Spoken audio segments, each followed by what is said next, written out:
Dès les premières minutes de son intervention, le président béninois Patrice Talon a tenu à rassurer. Physiquement indemne, le chef de l'État reconnaît toutefois l'impact moral de l'attaque sur la nation. Une secousse symbolique pour un pays longtemps perçu comme un îlot de stabilité démocratique. Mais très vite, le président écarte toute ambiguïté. Il ne s'agit pas, selon lui, d'une tentative de coup d'État. Aucun des leviers habituels d'un renversement de pouvoir n'était réuni, ni soutien militaire, ni mobilisation populaire, ni fragilité institutionnelle.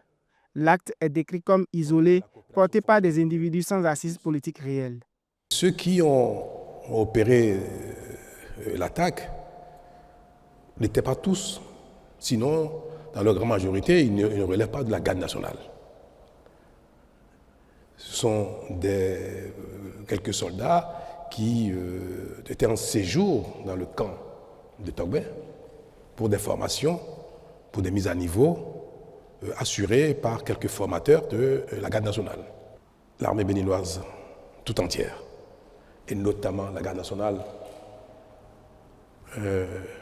elles ont été extraordinaires. Au-delà des faits, Patrice Talon développe une lecture institutionnelle et sociologique. Selon lui, le Bénin a franchi un seuil où la violence politique ne trouve plus de relais. L'armée, les institutions et la société civile ne suivent plus les aventures de force.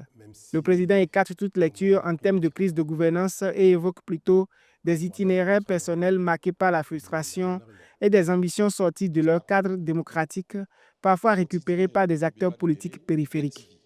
Moi, je ne crains pas une récidive de la chose. Et même si ça devait se faire, soyez tranquille, peut-être personne ne le saura parce que ça n'ira pas à ce point-là.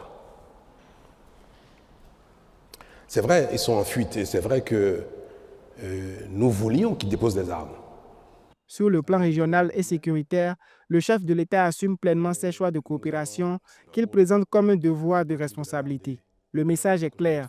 Malgré la crise, l'État béninois demeure debout et ses institutions fonctionnent. Dans cette logique de continuité, l'agenda politique se poursuit.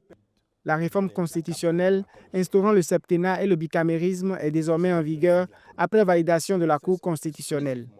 Le pays se projette ainsi vers les élections générales de 2026 avec la volonté affichée de préserver la stabilité et d'inscrire l'action publique dans la durée.